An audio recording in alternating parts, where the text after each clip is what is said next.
Okay, so I'm going to take a look again at the pip install command for Wooldridge. It allows you to bring in all the data sets for the Wooldridge Econometrics textbook. You can eyeball that here, Introductory Econometrics, a Modern Approach. It's now in its 7th edition.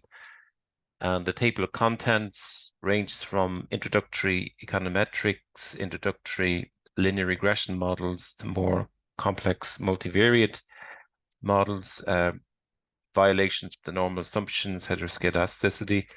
I'm going to take a little bit deeper look at chapter 11, further issues. And I'm using this link here, which I'll leave in the video clip below the hyperlink. And this is from Solomon Nagash, Econometrics, Wooldridge Python, and he takes you through each chapter, which is very nice, very complete, and sets out the code in Python and what you expect to see. So it chimes with the textbook. So as you progress through the textbook, you can work through each of the data sets and just see what's going on. And you can see that the output that you obtain should be consistent with the actual textbook, right? So it gives you a sort of complete solution, not just the theoretical backdrop, but also in a very practical sense, how do we implement the econometrics using Python?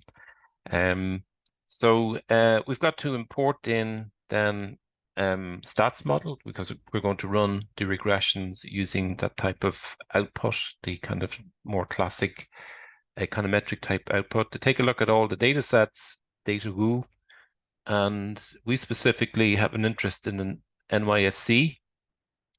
So we're going to come down. Now, chapter 1, just for completeness, I think it's chapter 1 or maybe chapter 2 or 3. There's a reference there to that data set, the CEO salary. And, you know, there was a business week back in from 1991, but it's quite a nice data set. And you can run through the commands and see the outputs. And again, it should tally with what's available in the textbook. But specifically in this Google Colab, I'm going to take a look more so at what's in chapter 11. So chapter 11 is addresses a number of areas, but one is efficient market hypothesis. And that basically pulls in the NYSE dataset, which is, we have 8 variables here, and we get the stock price, which is weekly over the periods of for 691 weeks. And it goes from, I think, the mid-90s. I'll get the dates later, but it runs for a period of about slightly over 10 years, 52 weeks a year, 600, so maybe 12 years or so. So basically the idea here is, can we predict the future, knowing the past stock prices? If we have the past returns, can we use the information available in the past returns to predict the future? If so, that would be a breach of efficient market hypothesis. We would normally expect that all the available information is priced in contemporaneously, so no residual benefit from lags in the stock price or should I say, the returns to predict future returns, one would normally imagine if the world abided by the efficient market hypothesis. So here, the simple test would be to load in our data and then run a regression where we take the return and the lag of the return. So that's a weekly return plus a constant. And you can see here we get the output of the coefficients. So on the constant is 0.17, but the return is 0.5. The coefficient on the return lagged.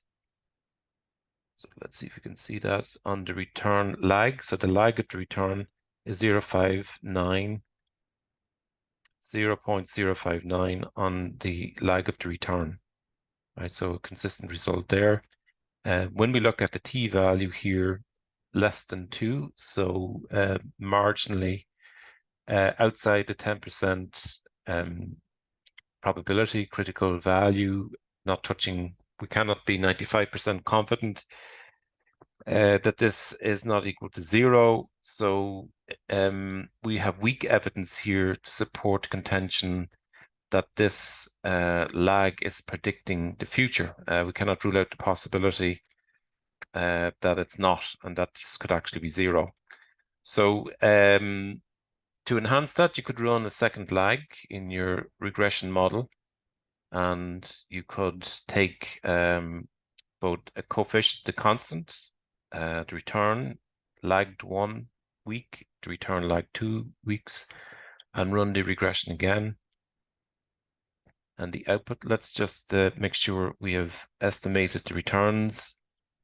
So we have data woo, that's fine. And we have our return and the lag of the return. And we have df. And then, okay, so we need to generate here the lag of the return, right? So the second lag.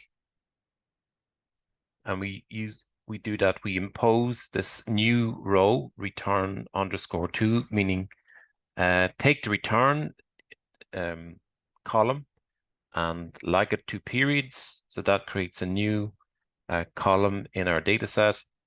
And then when we run our regression, we're regressing the current or the contemporaneous level return against the lag, and the lag, so 2 weeks lag. And we also have a constant. And the output we get here, again, the intercept is, or the constant is statistically significant, but we cannot rule out the possibility that both of these are not statistically significant. So in some sense, we have evidence here to support the efficient market hypothesis, right? Overall, the R-squared is very weak, so hardly any explanatory power. So the strong sense here is that the efficient market hypothesis is consistent with the data and the econometrics. Now, there's a lot more in chapter 11, right? That just to give you a flavor, but also very specifically look at the range of models available, and each area is gone through in detail, and it all chimes with the textbook for chapter 11. Just one subpart is related here to efficient markets, but then we have the Phillips curve, fertility equation, wages, productivity, and more on the fertility equation, and quite a bit also on time series analysis, serial correlation, heteroscedasticity, time series regressions, and basic regression analysis with time series data. So quite a bit there. Would appear to me most bits have been touched and dealt with, and ample code here to put into Google Colab. To transfer across, it's simple enough. You just, I don't see the GitHub. There may well be a GitHub, but I found it actually quite straightforward just to copy like that and then put into the Google Colab cell. I leave a link to both Solomon Nagash portal. I leave a link to the books for Wooldridge and the outline. And I leave a link also to where you'll find this collab that I've worked through for this video clip below the video. Okay, let's leave it there.